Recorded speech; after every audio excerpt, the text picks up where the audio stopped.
అయితే 2 భాగాలు చేయన్నారు. లక్కీగా ఏ ఆర్డర్లో ఆర్డర్ కూడా ఆయనే నిర్ణయించారు. మొత్తం కంటెంట్స్, చాప్టర్స్. దానిలో మొదటి 11 devas and faith, rituals, the path, about the masters, aquarian age, attitude, service, yoga, group, education, astrology. ఇవి ఫస్ట్ పార్ట్లో మనకి చాప్టర్స్గా వచ్చినాయి. సెకండ్ దానికి వచ్చేటప్పటికి homeopathy, Ayurveda, healing, food and diet, karma and reincarnation, work, sexuality, fusion of east and west, master EK about himself, miscellaneous. ఇవి మొత్తం chapters. దీనిలో మొట్టమొదట మనం master EK about himself chapter పేరు వినంగానే ఎవరికైనా చాలా ఇంట్రెస్టింగ్గా అనిపిస్తుంది. ఆయన గురించి, అంటే వాళ్ళు అడిగినప్పుడు ఆయన గురించి ఆయన చెప్పినటువంటివి ఇలాంటివన్నీ ఒక చోటికి చేర్చడం జరిగింది దీనిలో. దానిలోదే వెనక అట్ట మీద కూడా వేసుకున్నాం. ఆ సందర్భంగా ఉన్నదే మనం ఇక్కడ ఇప్పుడు చెప్పుకోవడం జరుగుతుంది. ముందుగా ఆయన యూరప్ టూర్లో ఉన్నప్పుడు ఒక చోట ఒక ఆవిడ, ఆ ఉపన్యాసమే వాళ్ళు కారులో తిరిగి వస్తూ ఉన్నప్పుడు జరిగిన సంభాషణ అన్నమాట అది. ఆ సంభాషణలో ఆవిడ అడుగుతుంది ఏమనంటే, మిమ్మల్ని చూసి చాలామంది బాగా అట్రాక్ట్ అవుతున్నారు అని అంటే, ఆయన అంటారు, అక్కడ అంటున్నాడు, is it good for you to remark in yesterday's lecture that people are gradually growing fascinated and attracted by you అని అడుగుతుంది ఆవిడ. అప్పుడు ఆయన అంటారు, it may be your own idea, ఇది నీ సొంత idea. Recollect the wording I used, నేనేం అప్పుడు వాడానో జాగ్రత్తగా గుర్తు తెచ్చుకో. I said that people are being fascinated and attracted by my lectures and not by me. నాకు కాదు వాళ్ళు అట్రాక్ట్ అవుతుంది నా స్పీచెస్కి, అది నేను చెప్పింది అని ఆయన అంటున్నారు. I am always conscious of what I speak, especially when there are ladies among the audience. ముఖ్యంగా నేను ఏం మాట్లాడానో చాలా జాగ్రత్తగా దాని విషయంలో కాన్షియస్తో ఉంటాను, ముఖ్యంగా అక్కడ ఆడవాళ్ళు ఉన్నప్పుడు ఆడియన్స్లో అన్నారు. అనగానే ఆవిడ వెంటనే, you are attractive because you are always funny. ఇవి అందరికీ అర్థమవుతూనే ఉంటాయి కాబట్టి ప్రతి లైన్ చెప్పక్కర్లేదు. That might be the cause of my confusion, నేను ఇలా కన్ఫ్యూజ్ అవ్వడానికి కారణం అది అయి ఉండొచ్చు. I know correct myself, but వదలలే అప్పటికే ఆవిడ. What do you mean by your remarks, do you believe that the presence of ladies among audience is dangerous? సరే, ఒకవేళ ఆడవాళ్ళు ఉంటే అది డేంజరస్సా అని అడిగింది. Not so much with those who know yoga, but it is fact that when I speak one thing you imagine 2 more in advance. నేను ఒకటి చెబితే నువ్వు 2-3 ఊహించుకుంటున్నావు అన్నారు. అనగానే ఆవిడ వెంటనే అంటోంది, it seems you have seen much of man kind. This is what I understand from your instantaneous replies. మీరు మ్యాన్ కైండ్ని బాగా అర్థం చేసుకున్నారని నా భావన, అందుకే ఇన్స్టంటేనియస్గా మీ నుంచి ఆన్సర్స్ వస్తున్నాయని. అప్పుడు మాస్టర్ గారు ఇచ్చిన answer, I have seen as much of mankind as of womankind. ఆయన కొంటే రిప్లై.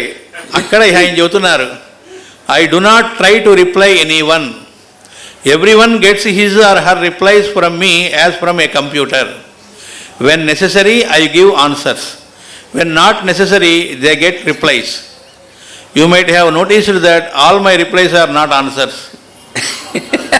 అంటే శ్రీకృష్ణుడి దగ్గర ఎలా అయితే కర్ణుడు వెళ్ళినప్పుడు వాడికి కావాల్సింది వాడికి తెచ్చుకున్నట్టు ఆన్సర్స్, రిప్లైస్. అర్జునుడు వెళ్ళినప్పుడు అర్జునుడు, ఎవడు వెళితే దుర్యోధనుడు వెళ్తే దుర్యోధనుడు. ఇంతకీ ఆయన ఏమిటి అంటే ఇదేది కాదు ఆయన. అంటే కృష్ణతత్వం అన్నమాట, పరమాత్మతత్వం. దాన్ని మామూలు మాటల్లో కారులో వెళ్తూ ఉన్నప్పుడు, ఎందుకంటే పరమాత్మతత్వమే కాబట్టి ఆయన పరమాత్మ కాబట్టి ఎప్పుడైనా అదే బయటకు వస్తుంది. ఇది 1974 జూలై 1వ తారీఖున జరిగిన సంభాషణలో అది. ఆ సోర్స్ అవన్నీ కూడా మనం బ్రాకెట్లో ఇచ్చుకోవడం జరిగింది. మొత్తం కృష్ణతత్వం అన్నమాట. ఇప్పుడు మొదటి పార్ట్లో నుంచి మళ్ళా అక్కడక్కడ కొన్ని క్వశ్చన్స్కి, వీటిల్లో వాళ్ళు బైబిల్లో ఉండేటువంటి కొన్ని సెంటెన్సెస్ తీసి దాని గురించి అడిగారు. ఉదాహరణకి వాళ్ళు, what is meaning of the sentence in the Genesis where in God says you will work at the sweat of your brow అని అక్కడున్న ఒక ప్రొవెర్బులాగా అనిపించేటువంటి సెంటెన్స్ని అడిగి దాని అర్థం ఏమిటి అని అడిగారు. అక్కడ ఆయన చెప్పిన ఆన్సర్ ఏంటంటే, మానవుడు అనేటువంటి వాడిని మనం ఈడెన్ గార్డెన్ అంటాం కదా, ఆ గార్డెన్లోకి వెళ్ళినప్పుడు ఫలానా చెట్టు యొక్క పండ్లు తీసుకోవాకు, దాన్ని తినవాకు అని చెప్తే యాడమ్ ఈవ్ కథగా మనకు చెబుతారు. దాన్ని అక్కడ మా మాస్టర్ గారు కోట్ చేసి, అక్కడ తినద్దు అంటే అన్నది ఏమిటంటే, ఫ్రూట్ అంటే అర్థం చేసిన పని యొక్క ఫలితాన్ని ఆశించవాకు అని చెప్పారు. ఎప్పుడైతే ఫలితాన్ని ఆశించాడో వాడు పతనం చెందడం జరిగింది మానవుడు. అయితే దాని సంబంధంగా వాడికి 2 రకాలైనటువంటి శాపాలు అనేటువంటివి గురి అయ్యాడు. అంటే భగవంతుడు శాపం పెట్టాడు. మాస్టర్ గారు చాలాసార్లు చెప్పారు, ఏది చెయ్యొద్దు అన్నప్పుడు చేస్తే దాని ఫలితంగా 2 శాపాలు మానవుడికి ఇవ్వబడ్డాయిట. ఇవి మిగతా కింగ్డమ్లో ఉన్న వాళ్ళకి, అంటే మినరల్ కింగ్డమ్ కానీ, ప్లాంట్ కింగ్డమ్ కానీ, యానిమల్ కింగ్డమ్కి కానీ లేవు. మానవుడికి మాత్రమే ఉన్నటువంటి ఆ 2 శాపాలు ఏమిటి అంటే, స్త్రీ అనేటువంటిది ఆ పెయిన్స్ అనేది అనుభవించటం, పురిటి బాధలు అనుభవించటం అనేటువంటిది అని పై అర్థం. అంటే ఆ మానవుడు సెక్స్ అనేటువంటి దానికి లోనయ్యి మిగతా ఈ సృష్టి కార్యక్రమంలో మనం పాలు పంచుకుంటున్నాం అనే భావం కాకుండా వీడి దీని ఎంజాయ్మెంట్కి అనేటువంటి భావంలోకి వెళ్ళడం, తద్వారా వాడు పతనం చెందటం, సామ్రాజ్యాలే కోల్పోయారు, మనకు తెలిసిందే. ఇది ఒకటి. ఇక రెండోది వచ్చేటప్పటికి ఏం చెప్పారంటే, మిగతా జంతుజాలం అవి బ్రతకడానికి ఎక్కడ ఉద్యోగం చేయక్కర్లే, కానీ మనిషి మాత్రం వాడు బ్రతకాలిట అంటే ఉద్యోగమో, వ్యాపారమో, వృత్తో ఏదో ఒకటి చేసి తద్వారా వీడు సంపాదించుకొని బ్రతకాలి అనేటువంటిది పెట్టుకున్నాంట. అంటే ఇది ఒక శాపం అని చెప్పారు మాస్టర్ గారు. మనం చక్కగా సైకలాజికల్ భావమే ఏంటి, నాకు ఇంత అమౌంట్ ఇస్తే నేను చేస్తాను అనేది. జంతువులు హాయిగా తినేస్తాయి, ఎందుకంటే ప్రకృతిలో నీడ్స్ అన్నీ కూడా సహజంగా అందరికీ అమరుతూ ఉండేట్టుగానే భగవంతుడు ఏర్పాటు చేసేట. కానీ వాటిని తీసుకోవడంలో జంతువుల ఆహారం డైరెక్ట్గా వెళితే చక్కగా స్వీకరిస్తాయి. మానవుడు అది స్వీకరించడంలో ఏం చేశాడు, నేను పండించింది నువ్వు నాకు ఇంత ఇస్తే ఇస్తాను. ఎప్పుడైతే ఈ రకమైనటువంటి ఒక కమర్షియల్ మోటివ్ అనేటువంటిది మానవుడిలో వచ్చిందో, ప్రకృతిలో సహజంగా నీడ్స్నన్నింటినీ సాటిస్ఫై చేసేట్టుగా ప్రకృతి ఇస్తున్నప్పటికీ వాటిని మానవుడు స్వార్థంతో కంట్రోల్లో పెట్టుకుందాం అనుకోవడం ద్వారా ఒకళ్ళొకళ్ళు కాంపిటీషన్, కోఆపరేషన్ కాకుండా, పరస్పరత్వం కాకుండా కాంపిటీషన్ అనే దానికి లోనై దాని నుంచి బయటపడకుండా ఒక చిక్కుముడి పెట్టుకున్నాడు. దాంతో ఏమిటి, వాడి జీవితంలో, మన లోకంలో ప్రస్తుతం ఎవరిని కదిలించినా ఏం చెబుతారు, జీవితంలో మేజర్ పార్ట్ దేనికి పోతుంది, వాడు సంపాదించుకోవడానికే పోతుంది. తలకిందులు పల్టీలు కొడుతూ వాటిల్లోనే ఉంటూ ఎన్ని గంటలు రోజుకు పని చేయాలో అర్థం కాకుండా 15 గంటలు 16 గంటలు చేసి, అన్ని గంటలు చేసి ఇంటికి వచ్చిన తర్వాత కూడా ఉన్నట్టుండి వాడు ఇంకేదో చేస్తే మళ్ళీ టాస్క్ అని పరిగెత్తి వీడు అలా అలా అలా అలా వీడి జీవితంలో మొత్తం అయిపోయేటప్పటికి నానా బీపీలు, షుగర్లు, అనారోగ్యాలు, ఒళ్ళు కదలలేకపోవడం అంతా వచ్చిన తర్వాత అప్పుడు కూర్చొని ఇదంతా ఎందుకు చేశానురా అంటే మానవ జన్మ అయిపోయింది. మళ్ళీ ఎప్పుడో ఈ లోపల టైం లేకుండా వాడు చచ్చిపోవడం జరుగుతుంది. మాస్టర్ ఎప్పుడు చెప్పేవారు, ఎందుకు రాను ఇంత చేస్తా కష్టపడుతున్నామంటే సుఖపడడం కోసం అన్నట్టు. అరే సుఖపడడం కోసం నేను కష్టపడ్డం ఏమిట్రా, విరుద్ధమైనవి 2 పదాలు కూడా ఆపోజిట్ కదా. సుఖపడడానికి కష్టపడ్డాను, ఎందుకు ఇంత కష్టపడుతున్నాడు, సుఖపడడం కోసం అని. నానా గడ్డి తింటున్నారంట, గడ్డి తినేవాడు సుఖపడటం ఏముంటుందన్నారు. జంతువులు తినాల్సిన నువ్వు తినేస్తూ గడ్డిని. అలాగే ఇంకో క్వశ్చన్లో రిజరక్షన్ గురించి అడిగారు. మామూలుగా ఏదో లోకల్లో ఉన్న జనరల్ అంటే వాళ్ళు అక్కడ బైబిల్లో నుంచి దాన్ని కోట్ చేసేలా అడిగారు. మాస్టర్ గారు దానికి ఇచ్చిన ఆన్సర్లో ఒక చిన్న పార్ట్, అంటే ఆ క్వశ్చన్ ఆన్సర్ మొత్తం మనకి ఇప్పుడు సమయం ఉండదు కాబట్టి సింపుల్గా దాని అర్థం ఏమిటనేది ఆయన చెప్పింది. From the birth of false existence to the birth of real existence we have a second birth while in this body. That birth is called resurrection of our birth into God's kingdom, because from that day onwards we will not live according to our relationship with others. We begin to live as guides and helpers of all others. That is what is called resurrection. అంటే మన ద్విజత్వము అని చెబుతారు. అంటే తన కోసం కాకుండా ఇంకొకళ్ళ కోసం జీవించడం. పర్సనల్ లైఫ్ అనేది పోయి ఇంపర్సనల్ లైఫ్ అనేటువంటిది ఎప్పుడైతే మొదలవుతుందో దాన్నే ఇక్కడ మనం ద్విజత్వం అన్నాం, దాన్ని అక్కడ రిజరక్షన్ అని చెప్తారని చెప్పారు. అలాగే ఇంకో చోట ఇంకో క్వశ్చన్లో ఇది చాలా మనకి ముఖ్యమైనటువంటి క్వశ్చన్ వాళ్ళు అడిగింది. What is the most effective habit that one should form? హ్యాబిట్కి పవర్ ఉంది కాబట్టి ఏ హ్యాబిట్ మనం కనుక చేసుకుంటే బాగా ఎఫెక్టివ్గా ఉండే మోస్ట్ ఎఫెక్టివ్ హ్యాబిట్ ఏమిటి అని అడిగారు. ఎందుకంటే ఏది చేసుకోవడం ద్వారా మనం బాగుపడటానికి స్కోప్ పెరగడం, తద్వారా ఇంకా మంచి హ్యాబిట్స్ మిగతా అన్నిటికీ కూడా ఉపయోగపడేట్టుగా ఉండడం, ఆ క్వశ్చన్ అడిగారు. దానికి ఆయన ఇచ్చిన ఆన్సర్ ఏంటంటే, select a piece of work in the day which involves service on the physical plane, trying to do something that is useful to someone on the physical plane, not the intellectual plane, and spending as much time as possible. It may be half an hour, 1 hour or a day. That is the most effective habit from forming affair that I know. It makes the required changes in everyone.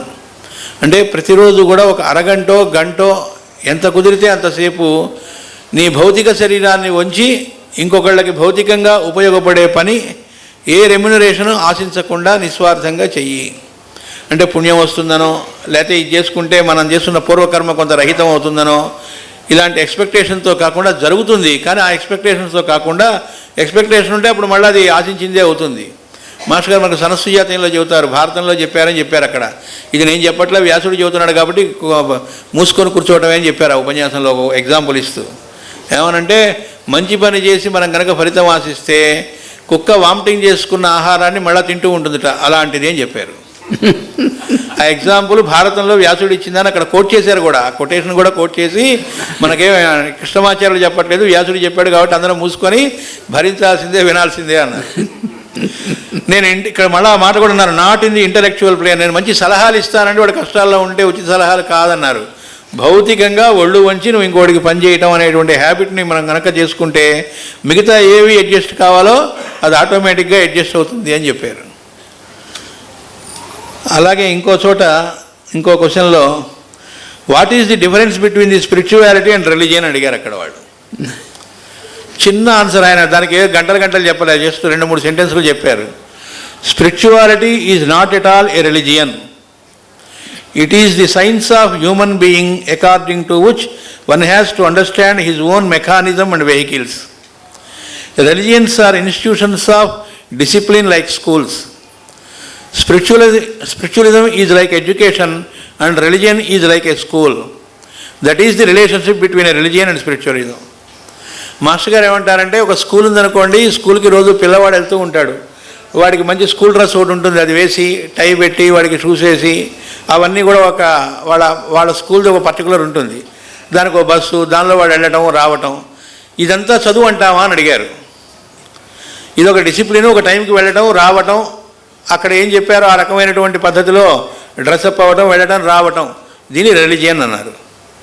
అక్కడికి వెళ్ళిన తర్వాత ఏం నేర్చుకుంటున్నాడో అది education, అసలు education, అదే spirituality అంటే అన్నారు. అదే ఆయన ఇచ్చినటువంటి ఆన్సర్. ఇంకో చోట ఇంకో క్వశ్చన్లో అడిగిన దానికి ఆయన ఆన్సర్ ఇస్తూ, అంటే క్వశ్చన్స్ అన్నీ మనం అట్లాగే చదవడానికి కుదరదు కాబట్టి దానిలో ఆయన ఇచ్చినటువంటి సందేశం ఒకటి, daily we should practice the consciousness of the one God in every one. ప్రతి వాళ్ళలో ఉన్నటువంటి భగవంతుడు అనేటువంటిది ఆ రకమైనటువంటి కాన్షియస్నెస్ మనలో ఏర్పడటానికి ప్రాక్టీస్ చేయాలట. అది ఎలా ఉండాలో చెప్తున్నారు. We should practice it up to such a point that hour consciousness does not accept the existence of any other person or any other thing. అది ఎక్కడి దాకా ఆ సాధన జరగాలి అంటే, అలా కాకుండా, అంటే భగవంతుడినే చుట్టం కాకుండా ఇంకో రకంగా ఒక వ్యక్తినో వస్తువునో చుట్టం అనేటువంటి స్థితి అది తట్టుకోలేము, యాక్సెప్ట్ చేయలేము, ఆ స్థితి దాకా రావాలి అన్నారు. మేడం బ్లావెట్స్కి చెబుతుందో చోట, ఒక అక్కడ కుర్చీనో చిన్న వస్తువు ఉంటే కాలుతో దాన్ని కొట్టడం కూడా చేయలేరట వాళ్ళు. ఎందుకంటే అంతటా పరమాత్మనే చూస్తారు కాబట్టి కాలుతో దాన్ని తనడం కొట్టడం కూడా చేయటం ఉండదన్నారు. కుర్చీని అలా కాలుతో లాగటం, అలా చెప్పులు అలా టక్కన అలా పడేయటం చేయరట. ఎప్పుడైతే ఆ రకంగా ఉంటారో అది గాడ్ కాన్సెప్ట్. అంటే ఇంకో రకంగా ఉండకలేకపోవటం అనేటువంటిది. తర్వాత చూద్దాం, మీరు ఇంటికి ఇలా చదువుకోండి. With these eyes you can be seeing the chair. At the same time with the mind you should be able to see God presence also in the chair. Such a simultaneous consciousness of a continuous nature should be practiced. While talking to others, ఇంకొకరితో మాట్లాడుతూ ఉన్నప్పుడు you can see them and you can talk to them. At the same time you should see the God presence in them and then be living your own normal life. అంటే వాళ్ళెవరికి మనం ఏమి చాటింపు వేయడం అవేం జరగకూడదు, కామ్గా జరగాల్సింది. కానీ నార్మల్గా వాళ్ళతో మాట్లాడుతున్నట్టే ఉంటూ, కానీ ఆ మాట్లాడుతున్న వాడిలో నుంచి పరమాత్మ మాట్లాడుతున్నటువంటి వినడం అనేటువంటిది అలవాటు చేసుకోవాలి అన్నారు. ఎక్కడిది? నార్మల్ లైఫ్లోనే. Others should not know that you are practising god consciousness or anything. ఇంకోటికి తెలియాల్సిన పని లేదు. ఎందుకంటే నిజమైన సాధనలో ఎక్కడ అడ్వర్టైజ్మెంటు, చాటింపు వేసుకోవడం, ఇంకోళ్ళకి తెలియాలనే తపన ఇవేవి ఉండవని చెప్పారు. You can practice it silently in yourself with everyone with whom you speak. నువ్వు ఎవరితో మాట్లాడుతున్నా సైలెంట్గా ఈ ప్రాక్టీస్ చేయొచ్చు అని చెప్పారు. While practising with your wife or husband or children you can see the God presence also in them, whereas they need not understand it. When they want they also come to understand it, but it is your duty to live in this that continuous presence. In him all the beings exist, by him all this is filled. ఇది lessons on గీత అన్న పుస్తకంలో lesson 5 తర్వాత ఇచ్చిన question ఆన్సర్స్లో నుంచి తీసుకొని మళ్ళీ ఈ బుక్లో మనం వేసుకున్నాం. అంటే మామూలు మాటల్లాగా సంభాషణలో అడిగిన క్వశ్చన్స్కి ఆన్సర్స్ ఇస్తూ ఎట్లా నిజమైన సాధన ఉండాలి. ఎందుకంటే ఇలాంటి సాధన చేసిన వాళ్ళు ఎలా ఉంటారంటే వాళ్ళకి తెలియదంటూ ఉండదు. నిజంగా ఇలా ఉన్నవాడు అందరిలో పరమాత్మనే చూస్తూ ఎవరి వాక్కైనా పరమాత్మగా వింటున్న వాడికి సమస్తము తెలిసి ఉంటుంది. కానీ ఏమీ తెలియని వాళ్ళు వరే ఉంటారట వాళ్ళు.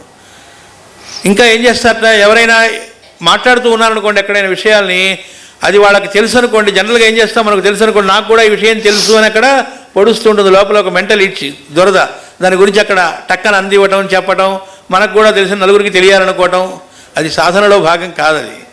కాబట్టి ఏంటి, తెలిసి కూడా ఏమీ తెలియని వారి వరే ఉంటారు. అంటే మనకు రఘువంశ రాజుల గురించి చెబుతూ కాళిదాసు వాళ్ళు ఎలా ఉండేవాళ్ళో చెప్పారు. జ్ఞానే మౌనం. వాళ్ళు ఎంతో జ్ఞానులుట, కానీ మౌనంగా ఉంటారట దాని ఎడల. అంటే ఏమీ తెలియని పిచ్చివాడి వలే ఉంటారట వాళ్ళు, అసలు వీళ్ళకి తెలుసా అన్నట్టుగా ఉంటారట. అది నిజమైనటువంటి సాధనలో భాగం అని ఇక్కడ మాస్టర్ గారు చెబుతున్నారు. తర్వాత ఇంకో క్వశ్చన్ ఆన్సర్లో ఈ సాధనాంశాల మాస్టర్ గారు ఇచ్చినటువంటిది ఈ ఇన్స్టిట్యూషన్స్ వాటి గురించి చెప్తూ మాస్టర్ గారు చెప్పిన మాట ఇది. అంటే మనకు తెలియకుండా ఏం జరుగుతుందంటే ఒక ఆర్గనైజేషన్ పెట్టుకొని అది జరుపుకుంటూ చక్కగా కార్యక్రమాలు చేసుకుంటున్నప్పుడు దాంతో బంధింపబడే వాళ్ళం కూడా ఉంటాం. అంటే దానిలో ఏదైనా పోస్టు, అంటే ఆ వర్క్ జరగడం కోసం పెట్టారనుకోండి, ఒకటి ప్రెసిడెంట్ కానీ ఒకటి సెక్రటరీగా, అదేదో పెద్ద పదవుల్లాగా అదేదో ఇంపార్టెంట్, వాటినే మైండ్లో గుర్తుపెట్టుకొని మీరు ఎవరు అంటే నేను ప్రెసిడెంట్ని, నేను సెక్రటరీని అంటే అజంజాట్ అదో సంసారం మళ్ళా. అంటే అక్కడ ఏం జరుగుతోంది, ఐడెంటిటీ అనేటువంటిది మళ్ళీ మొలుస్తూ ఉంది. ఐడెంటిటీ కాన్షియస్నెస్ కోల్పోయి ఐడెంటిఫికేషన్ కాన్షియస్నెస్ రావడానికి మనం సాధన మొదలుపెట్టి ఆర్గనైజేషన్లో అలా ఒక నెమ్మదిగా దానికి లోన్ అవుతాం. దాని గురించి చెబుతూ మాస్టర్ గారు ఈ ఇన్స్టిట్యూషన్స్ గురించి బ్లావెట్స్కి చెప్పిందే మాస్టర్ గారు కూడా ఇక్కడ మళ్ళీ తెలియజేస్తున్నారు. Institutions are used only as instruments, neither institutions nor individuals have any importance. ఏ పనికి అయితే అది పెట్టబడ్డాయో ఆ పనికే తప్ప అందులో ఇండివిజువల్స్కి కానీ ఇన్స్టిట్యూషన్కి కానీ ప్రత్యేకమైన ఇంపార్టెన్స్ ఏమీ లేదు అంటున్నారు. As long as an institution is working it progresses. ఏ పర్పస్కి అయితే మొదలుపెట్టామో ఆ పర్పస్ సర్వ్ అవుతున్నంతకాలం ఆ ఇన్స్టిట్యూషన్ ప్రోగ్రెస్లో ఉంటుందిట. The moment people begin to feel their importance, automatically the institution becomes defunct and that is it stops functioning and then immediately 1 or 2 new societies begin to function. ఎప్పుడైతే దానిలో ఉండే వ్యక్తులు వాళ్ళ ప్రాముఖ్యత ముఖ్యం అనేటువంటిది బయలుదేరుతుందో అవి నెమ్మదిగా ఆ ఇన్స్టిట్యూషన్స్ అనేటువంటివి నాశనం అవుతాయని చెప్పారు. ఆ ప్లేస్లో వర్క్ ఏం ఆగదట, కొత్తవి ఇంకో 2-3 సొసైటీస్ మొదలవుతాయట. So it is the work that is more important, not at all any organisations. ఇక్కడ మనం ఒక సంఘటన చెప్పుకోవాలి. స్వామి వివేకానంద చికాగో సమావేశాలకు వెళ్ళి అక్కడి నుంచి 4 సంవత్సరాల పాటు విదేశాల్లో పర్యటన చేసి భారతదేశం వచ్చాక వాళ్ళందరూ కూడా ఆర్గనైజేషన్ పెట్టవలసింది అని అడిగితే బ్రహ్మాండంగా ఫండ్స్ వచ్చినాయి. వాటితో పెద్ద పెద్ద బిల్డింగులు కూడా కట్టారు. రామకృష్ణ మఠ్, రామకృష్ణ మిషన్ ఏర్పడ్డాయి. ఏర్పడిన తర్వాత వితిన్ 1 year లోపలే ప్లేగు వ్యాధి వచ్చి కలకత్తాలో ఆ చుట్టుపక్కలంతా చాలామంది మరణిస్తూ వచ్చారు. ఆయన వెంటనే వాళ్ళకందరికీ సర్వీస్ యాక్టివిటీస్ మొదలుపెట్టింది రామకృష్ణ మఠ్ మిషన్. మరి అవి చేస్తూ ఉన్నప్పుడు అమౌంట్ కావాలి, వాళ్ళ దగ్గర పెద్దగా ఫండ్స్ లేవు ఆ టైంలో. అందుకని పేపర్లోనే ఆయన అనౌన్స్ చేశాడు. ఏమని అంటే ఇట్లా అమౌంట్ కావాలి సర్వీస్ యాక్టివిటీస్కి, కాబట్టి స్పందించవలసిందే అని. పెద్దగా ఏం రాలే. ఆయన వెంటనే చూసి ఏం చేశాడో తెలిసిన, అంటే ఎలా ఉంటారు మాస్టర్స్ అనేవాళ్ళు, దానికి ఉదాహరణ అనమాట. పేపర్లో వేలంపాటు ప్రకటన వేశాడు, రామకృష్ణ మఠం బిల్డింగ్స్ అని మేము వేలం వేస్తున్నాము అని. అంటే ఏమాత్రం మమకారం లేదు. అదే నేను స్థాపించాను, లేకపోతే నేను ఇన్ని పెట్టాను, ఇవన్నీ నేనుండగానే చేస్తే ఎట్లా, అదేం లేదు. ఒక్కసారిగా పరిగెత్తుకు వచ్చారు జనం. అయ్యా అదేంటి బిల్డింగ్లు ఇచ్చేస్తున్నారు అంటే ఆయన చెప్పారు, సజీవమైన మనుషులు పోతూ ఉంటే నిర్జీవమైన భవనాలు ఎందుకు అన్నాడు ఆయన. సజీవమైన వాళ్ళ కోసం ఏర్పాటు చేసుకున్నవి, దానికి ఉపయోగపడినప్పుడు ఎందుకు అన్నాడు ఆయన. మనకు మాస్టర్ గారు పురాణ పురుషుల్లో అక్కడ భీష్ముడును ధృతరాష్ట్రుడు మధ్య జరుగుతుంది. వాడు చెబుతాడు, నా నూతన పథకాలు ఏమో ఉన్నాయంటున్నావు కదా, ఏమిట్రా చెప్పు అంటాడు. ఎకనామికల్ రిఫార్మ్స్ అన్నమాట. వాడు అక్కడ చెప్పిన తర్వాత ఆయన అంటాడు, ఇదేమిటి నువ్వు సజీవమైనటువంటి వాళ్ళని ఇచ్చేసి నిర్జీవమైన భవనాలకు ఇంపార్టెంట్ ఇస్తున్నావు అని. ఇదిగో అదన్నమాట ఇక్కడ. తర్వాత ఇంకో చోట మాస్టర్ గారిని అడిగిన క్వశ్చన్కి ఆయన ఇచ్చినటువంటి ఇంకొక ఆన్సరు, దానిలోని భాగం మనం చదువుకుంటాం. అసలు ఆ క్వశ్చనే వాళ్ళు అడిగింది, what is the relationship between the master and the disciples అనగానే ఎంతో ఇదిగా చెబుతారనుకుంటాం. అసలు మాస్టర్ గారు మొదలుపెట్టమే, when this question is forgotten in the presence of a master it is the right relationship అన్నారు. ఇంత వేదవాక్యాలు స్పాంటేనియస్గా వెంటనే ఇక్కడ ఎప్పుడు అదే అనుభూతిలో ఉన్నవాళ్ళకి అది కాక ఇంకోటి ఏమొస్తుంది. If we remember that he is our master and we are his disciples, there is some difference between the two. ఆయన మాస్టరు, నేను ఆయన శిష్యుడిని అనుకున్నాం అన్నప్పుడే డిఫరెన్స్, ఆయన వేరు నేను వేరు అనేది వచ్చింది. When this difference goes away from our mind and when we begin to work that which is allotted to us and do not anticipate or speculate about the unknown master, then it is the right relationship with the master. మనకి ఏదైతే ఇచ్చారో ఆ work చేయడంలోనే mind పెట్టి దాని మీదే ఉండడం, ఇక దాని గురించి ఇంకో రకమైంది ఏమిటా అదేమిటి గురువు గారు ఇవేమీ లేకుండా చేయడం ఏదైతే ఉందో అది రైట్ రిలేషన్షిప్ అన్నారు. అని అక్కడ మాస్టర్ గారు చెబుతున్నారు, just as we do not remember hour respiration we should come to A stage when we do not remember hour master. మన శ్వాసని మనం ఎలా అయితే గుర్తుపెట్టుకోమో అలా మన మాస్టర్ మనకు గుర్తు లేకుండా ఉండాలట. మనకి ఇది వెంటనే అర్థం కాదు, అదేంటండి ఆయన గురు స్మరణలో ఉండాలంటారు కదా, మరి ఇలా చెప్పారేమిటి అని. లండన్లో వివేకానందుని అడిగారు, ఎక్కడ ఆయన ఉపన్యాసాల్లో ఒక్కసారి కూడా రామకృష్ణ పరమహంసను కోట్ చేయట్లే. ఎవడో నాపోటి వాడికి అనుమానం వచ్చి ఈయన బాగా ఫేమస్ అయ్యి బాగా అయితే అయ్యేటప్పటికీ అసలు గురువు గారి పేరు కూడా ఎత్తట్లేదు అనుకున్నాడు. అంటే మనం ఏ స్థితిలో ఉంటామో ఆ స్థితిలో చూస్తాం కదా మన కళ్ళజోళ్ళ నుంచి. అప్పుడు ఆయన్ని ఏమంటే మీ గురువు గారి గురించి మాకు కాస్త చెప్పవలసింది, ఒక స్పీచ్ ఇవ్వవలసిందని అడిగారు. మై మాస్టర్ అని ఒక స్పీచ్, ఇది మనకు విడిగా కూడా వాళ్ళు ప్రింట్ చేశారు, అద్భుతంగా ఉంటుంది, చిన్న స్పీచే. అందులో ఆయన అంటారు, ఇలాంటి వివేకానందులని ఒక సెకనులో 1,00,000 మందిని ఆయన సృష్టించగలడు. ఆయన పేరు నేను ఎందుకు స్మరించట్లేదంటే నేను ఎక్కడ ఆయన గురించి అసలు చెప్పగలనా, ఏం తక్కువ చేసి చెబుతానో ఆయన గురించి నేను అసలు చెప్పగలనా అని నాకు భయం, అందుకని నేను అసలు ఆయన గురించి మాట్లాడట్లేదు అన్నారు. అంతేకాదు గురువు గారి గురించి మాట్లాడటం కాకుండా మన వర్క్ ద్వారా మన ప్రవర్తన ద్వారా మన ద్వారా ఆయన వ్యక్తం కావాలి అనేది అక్కడ భావన. అంటే అక్కడ గురుస్మరణ చేయొద్దని కాదు, గురుస్మరణ మన యొక్క కర్తవ్య పాలనలో కనబడాలి తప్ప ఊరికినే ఆయన గురించి కాదు. మనకు మాస్టర్ గారి గ్రంథాల్లోనే ఒక చోట వస్తుంది, ఒక ఆఫీసులో ఎవరో మాస్టర్ గారి అనుయాయి ఒక ఆయన పనిచేస్తున్నప్పుడు ఈకే గారు ఉన్న టైంలోనే మీ గురువు గారి గురించి చెప్పండి ఒకసారి అని అడిగారట పక్కన ఉన్న అతను. ఇప్పుడు వర్క్లో ఉన్నారు కదండి, ఆఫీస్ అవర్స్ అయ్యాక చెబుతాను అన్నట్ట. నాకు అర్థమైందండి మీ గురువు గారు ఎట్లాంటి వాడు అన్నట్టు అవతలవాడు. అంటే అడగంగానే కూర్చొని ఆఫీస్ పని పక్కన పడేసి ఆవేశంగా చెప్పడం కాదు కావాల్సింది అని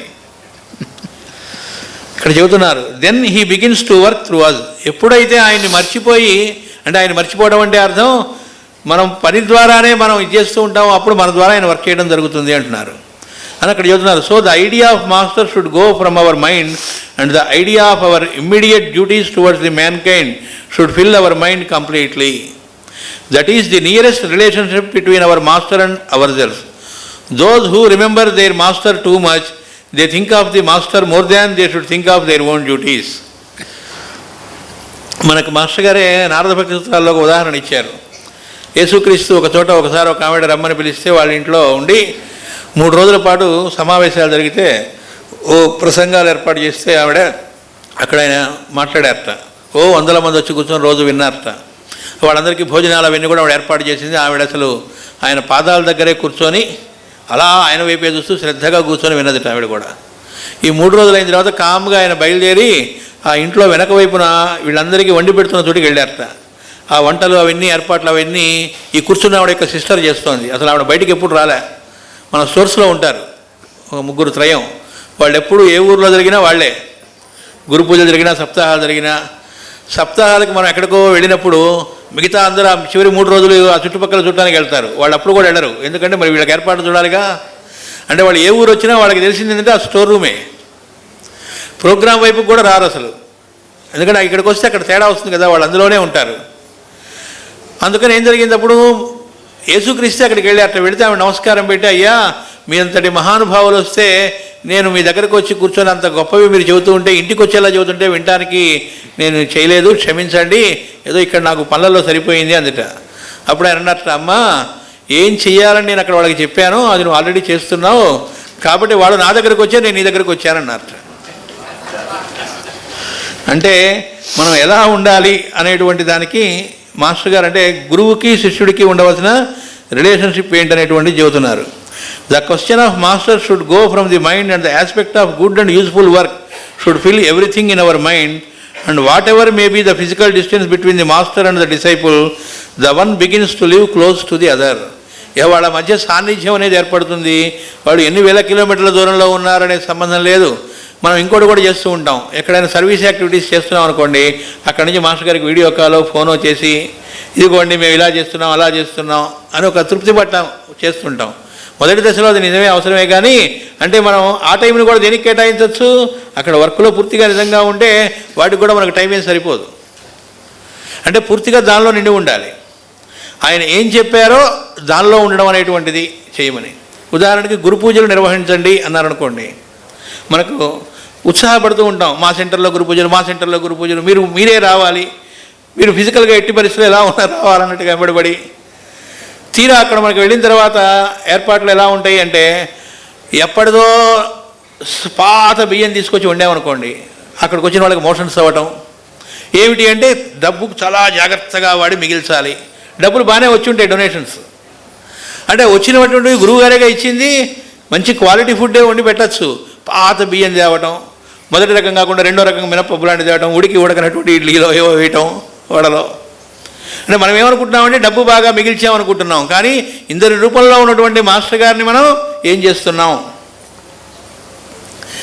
అంటే మనకి దృష్టి దేని మీద ఉంటుంది, వచ్చిన వాళ్ళ అందరి రూపాల్లో ఉన్నటువంటిది మాస్టర్ గారే అనేటువంటి భావన ఉంటే అప్పుడు అది గురు పూజ అవుతుంది తప్ప, లేకపోతే ఓన్లీ డబ్బులు ఇంత మిగిల్చాము. మాస్టర్ గారు మన కృష్ణస్వామి గారు రాస్తారు ఒక చోట, విశాఖపట్నంలోనే ఒక శివరాత్రికి ఆ బ్రహ్మాండంగా అంతా అయిన తర్వాత నిర్వహించిన వాళ్ళు ఇద్దరు వచ్చి, ఏమండి ఇంత డబ్బు బాగా మిగిల్చామండి అని చూపెట్టారట. దీన్ని ఏం చేయమంటారని అడిగారట. మంచి 2 చెంబులు కొనండి అన్నారట. ముందు తలకాయలు ఊపారట, చెంబుల్లాగా తలకాయలు, మళ్ళీ అర్థంగా కగారట. మళ్ళీ ఇలా చూశారట. ఆయన అన్నారట, ఏం చేస్తారు దాంతో అన్నారట. తెలియదండి అన్నారట. మరి తలలు ఊపారే అంటే మళ్ళీ ఇలా చూశారట క్వశ్చన్ మార్క్ మొహంతో. అంటే చెంబులు కొని దానిలో వాటిని పెట్టండి, అవి మళ్ళీ పిల్లల్ని పెడుతూ ఉంటాయి అని ఒక క్షణం అన్నప్పుడు అన్నారట. పరమశివుడు శుభ్రంగా వాళ్ళ రూపంలో నుంచి అంతగా డబ్బిస్తే మళ్ళీ ఆ రూపాల్లో ఉన్న పరమశివుడికి వాటిని చక్కగా వినియోగించకుండా వాటిని మళ్ళీ కకృతి పెట్టి దాచిపెట్టే బుద్ధి మీకు ఎందుకు వచ్చిందని అడిగారట. ఇందాక అనంత చెప్పాడు కదా, అంటే ఒకప్పుడు చాలా కష్టపడి అప్పుడు ఉండేటువంటి శాలరీస్ వేరు, అప్పుడు ఉండేటువంటి పరిస్థితులు వేరు, చాలా ప్రతి రూపాయి చాలా జాగ్రత్తగా. అంటే ఇప్పుడు అజాగ్రత్తగా ఉండమని కాదు, ఇప్పుడు పరిస్థితులు వేరు, ఇప్పుడు వస్తున్న విధానం వేరున్నప్పుడు చక్కగా వీలైనంత వరకు పెట్టడం. పూరిలో సప్తాహం చేసినప్పుడు అక్కడ అందరినీ తల మరి అక్కడ ఉండే రూమ్ రెంట్కి వాటికి లాడ్జీకి భోజనాలకి కావాల్సి వస్తాయి కాబట్టి తల 5,000 6,000 అడిగారు. సరే అందరు ఇచ్చారు. ఆ తర్వాత చాలామంది అడిగిన విషయం ఏంటంటే, ఏమండి మేము ఇచ్చిన 6,000 ఏ మూలకు 5 స్టార్ హోటల్ లాగా ఉంది ఆ ఇచ్చినటువంటి మాకు అకామిడేషను, ఇది కాక ఆ భోజనాలు ఆ పెట్టిన విధానం ఎంత ఇదిగా ఉంది, ఏమండి మేము ఇచ్చిన డబ్బు అసలు ఏ మూలకి సరిపోదు, విడిగా మళ్ళీ ఏమైనా వేసుకున్నారా ఏమిటి అని అడిగారు. జరిగింది ఏమిటి, అందరు ఇచ్చింది పూర్తిగా వాడితే అలా వచ్చింది. అంటే అప్పుడు ఎవరు ఆనందపడ్డారు? 2 రూపాయల్లో మాస్టర్ గారేగా. అంటే అలాంటి సౌలభ్యం మనకు ఉండదు కాబట్టి ఎప్పుడు గుర్తుంటుంది ఆ తృప్తి అనేటువంటిది. పడుతూ ఉన్నారు మాస్టర్ గారు 2 రూపాయల్లో అని అర్థం. కాబట్టి అవకాశం చక్కగా ఉన్నప్పుడు అన్ని రూపాల్లో ఉన్నటువంటి వాళ్ళని మనం సేవించుకోవటం, ఇదే మనకు మాస్టర్ గారు ఇండైరెక్ట్గా ఒక మాట చెప్పారు. ఒకసారి పతంజలి యోగ సూత్రాల్లో వస్తుంది. ఆయన మామూలుగా ఉపన్యాసాల్లో మగ పెళ్లివాళ్ళు ఆడపెళ్లి వాళ్ళు అని చెబుతూ వచ్చిన వాళ్ళలో కొంతమంది ఇక్కడికి వచ్చాక ఏం చేద్దామని చూస్తూ ఉంటారు, వాళ్ళు ఆడపెళ్లి వాళ్ళు, అందరికీ ఏం చేసి పెడదామని. కొంతమంది ఉంటారు మాకు అన్ని వసతులు సరిగ్గా మీరు ఏర్పాటు చేయగలుగుతున్నారా లేదా అని చూసేవాళ్ళు ఉంటారు, వాళ్ళు మగపెళ్లి వాళ్ళు అని చెప్తుండేవాళ్ళు. దీంతో నెమ్మదిగా ఏం జరిగిందంటే ఈ పనులు చేసేటువంటి వాళ్ళలో తెలియకుండా ఒక అహంకారం వచ్చింది. మేము ఆడపెళ్లి వాళ్ళం, వీళ్ళంతా ఏదో తక్కువ వాళ్ళు అన్నట్టుగా. అందుకని మాస్టర్ గారు ఏం చేశారు, వెంటనే ఉపన్యాసంలో ఎవరైతే మగపెళ్లి వాళ్ళు అనేటువంటి రూపంలో ఉన్నటువంటి వాళ్ళ రూపంలో ఉన్న సివివి గారు ఇంకా మన సేవల్ని సంతోషించట్లేదని అర్థం గుర్తుపెట్టుకోండి. వారిలో ఉండేటువంటి సివివి గారు లేకపోతే నారాయణుడు సంతోషించేటట్లుగా మన సేవలు ఇంకా చేసుకోవాలని గుర్తుపెట్టుకోండి అని చెప్పారు. అంటే ఎక్కడికక్కడ ఎవరికి ఎట్లాంటి యాటిట్యూడ్ వచ్చినా అది తేడా రాకూడదు కాబట్టి దాని సంబంధంగా ఎలా ఉండాలనేటువంటిది అక్కడ చెప్పారన్నమాట. ఇప్పుడు మనకి ఎక్కువ సమయం లేదు కాబట్టి 1వ పార్ట్లో నుంచి కొన్ని అక్కడక్కడ తీసుకొని చెప్పడం జరిగింది. మీరు ఒకటి చెప్పండి.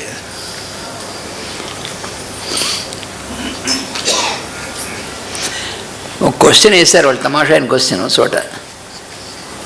You have spoken about not being concerned about the result, but how is it is possible అంటే చాలా మీరు రిజల్ట్ కోసం కాకుండా పనిచేయాలన్నారు, ఎలా సాధ్యం అవుతుందని అక్కడ వెస్ట్లో క్వశ్చన్ వేస్తే it is possible through constant practice.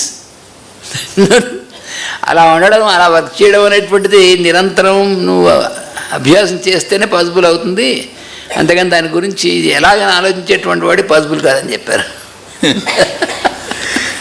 ఇంకో చోట అడిగిన ఒక క్వశ్చన్కి వాళ్ళు ఇచ్చిన ఆన్సర్, మాస్టర్ గారు ఇచ్చిన ఆన్సర్ అంటే ఈ విజ్డమ్ గురించి, these cassettes of wisdom enter in to the personality of the human vehicle when we keep these vehicles in proper and natural position.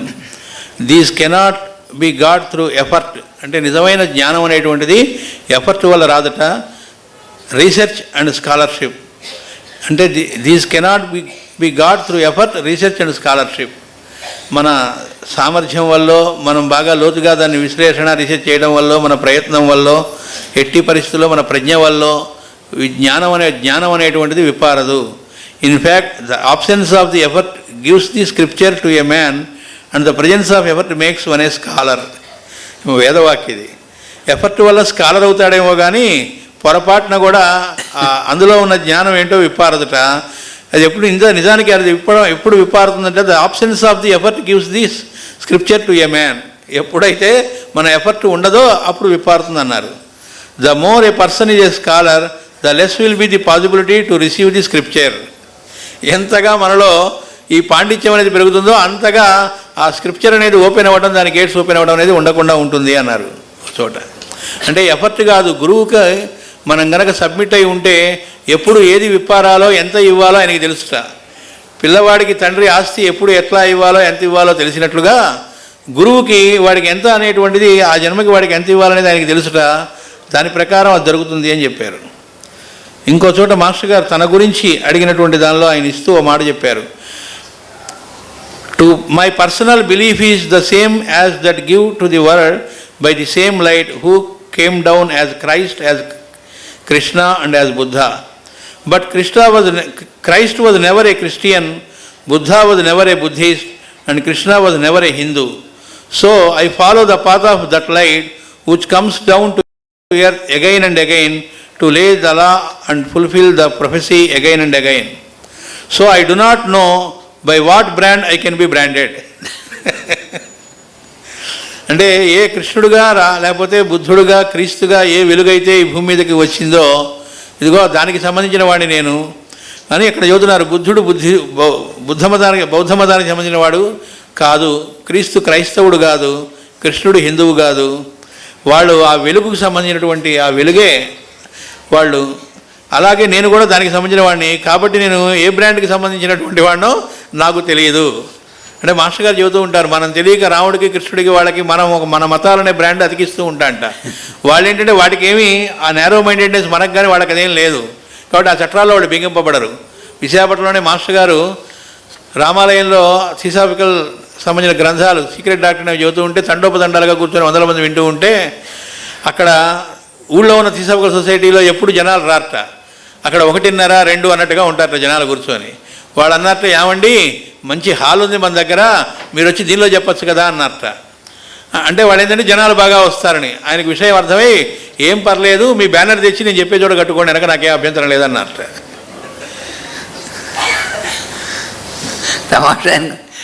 తమాషాన్ని ప్రశ్నలు వేస్తుంటారు వాళ్ళు. Do you have a family అని అడిగారు మాస్టర్ గారు అక్కడ. అంటే I have a big family, I am a father of 6 children, of course only one wife. అంటే అక్కడ వాళ్ళకి చెప్పాలి కాబట్టి అక్కడ వాళ్ళకి I have 6 children, 3 of them are married and 2 of them have children. We all live together. In all our traditional families, all the family members live together. We can call it a family commune అని చెప్పారు. అంటే అప్పటికి ఇంకా తల్లిదండ్రులు తీసుకెళ్ళి old age హోమ్లో పడేసేటువంటి culture మనకి ఇంకా రాకముందు జరిగినటువంటిది ఇది. ఇప్పుడు భారతదేశంలో చాలా ఎక్కువగా వచ్చింది కాబట్టి ఓల్డేజ్ హోమ్స్ చాలా పెరిగిపోయాయి అక్కడికంటే కూడాను. అంతకుముందు చెప్పినటువంటిది ఇది. ఈ ప్రాక్పశ్చిమ సమన్వయాన్ని గురించి ఒకళ్ళు అడిగిన మాటల్లో ఆయన ఇచ్చిన ఆన్సరు జస్ట్ ఒక 2-3 ఒక 4-5 సెంటెన్స్లో ఆయన ఇచ్చారు. There is neither day nor night, neither sunrise nor sunset, but there is an effect of sunrise and sunset upon us. It's an analogy given like that. I told you that the sun neither rises nor sets, but we have a sunrise and we have a sunset to that effect upon us. Similarly, there is neither the east nor the west, but we have eastern and western mentality.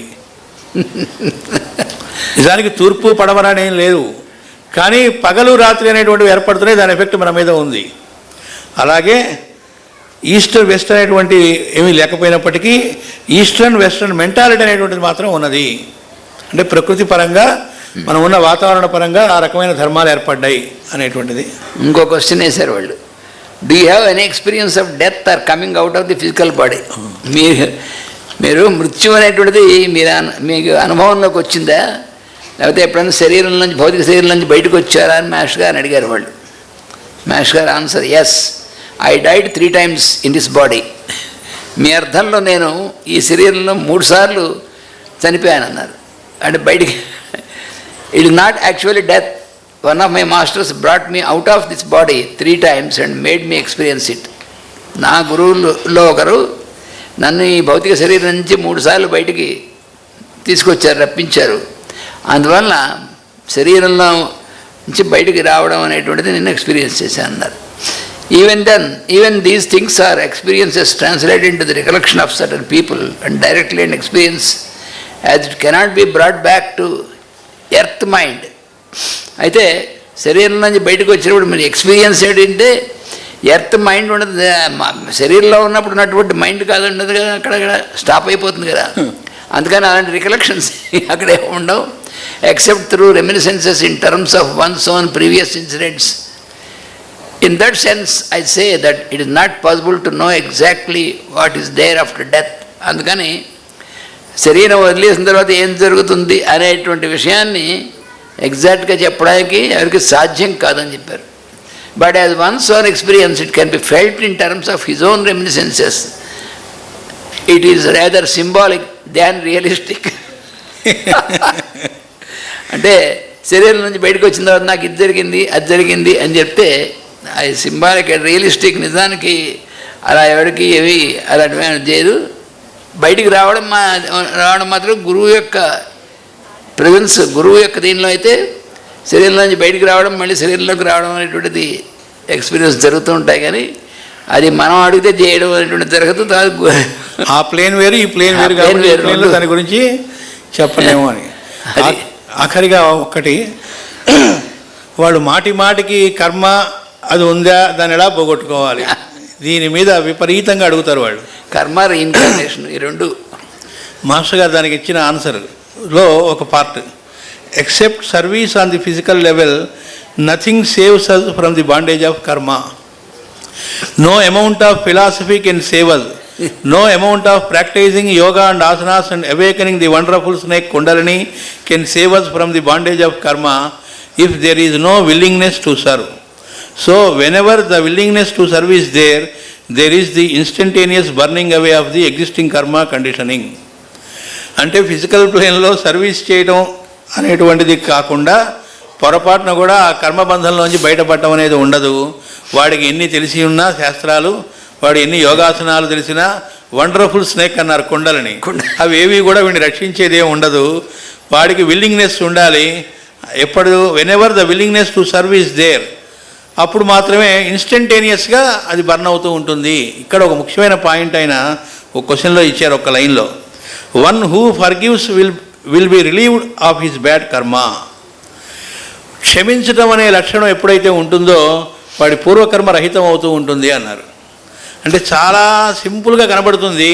ఒకళ్ళు చేసిన తప్పును మనం క్షమించగలమా లేదా అంటే ఇది ఎంత కష్టం అని ఎందుకు అనుకుంటామంటే ధృతరాష్ట్రుడంతటి వాడు, విదురుడంతటి వాడు, ధృతరాష్ట్రుడు అతన్ని నానా మాటలు దుర్యోధనుడు అన్నప్పుడు ఒకసారి అలా చూసేట ఏమన్నా కలగజేసుకొని మాట్లాడతాడేమో అని ఏం మాట్లాడకుండా కూర్చున్నట్టవాడు ధృతరాష్ట్రుడు. దాంతో కిరీటం తీసి అక్కడ పెట్టాడు. మాస్టర్ గారు సింబాలిక్ అన్నారు రాజీనామా చేయడానికి ఆ రోజుల్లో అని. బయలుదేరి వెళ్ళిపోయాడు. కానీ లోపల ఉండిపోయిందిట, నన్ను ఇట్లా ఇన్ని మాటలంటే ఊరుకు ఉన్నాడని ధృతరాష్ట్రుడి మీద అతనికి చాలా తెలియని లోపల బాధ ఒకటి ఉంది. దీనివల్లే చివరికి శ్రీకృష్ణుడు ఆయన తన యొక్క చరమ సందేశాన్ని ఇచ్చేటప్పుడు ఆ దివ్య సందేశాన్ని ఉద్ధవ మైత్రేయులకు ఇస్తూ, విదురుడు కూడా ప్రత్యక్షంగా పొందగలిగిన అర్హత ఉన్నవాడే, కానీ ఈ చిన్న పచ్చి లోపల ఉండడం వల్ల ప్రత్యక్షంగా పొందలేకపోయాడు. తర్వాత మైత్రేయుని ఆ తన ఉపదేశాన్ని సందేశాన్ని అందజేయమని చెప్పాడు. మాట కూడా అంటాడు, నరకాన్ని బాగా బాధలు పడతాడు అని కూడా అంటాడు. ఆ మాటలు కూడా ఉన్నాయి. అంటే తెలియకుండా లోపల అలా మిగిలింది. అంటే మనం కూడా చూడండి, అత్తగారో మామగారో పోయిన 25 ఏళ్ల తర్వాత వాళ్ళు భౌతికంగా కూడా ఉండుండరు, కానీ వాళ్ళ గురించి చెప్పుకొని కసిగా మాట్లాడుకోవటం, అలా ఎవరి గురించైనా కావచ్చు.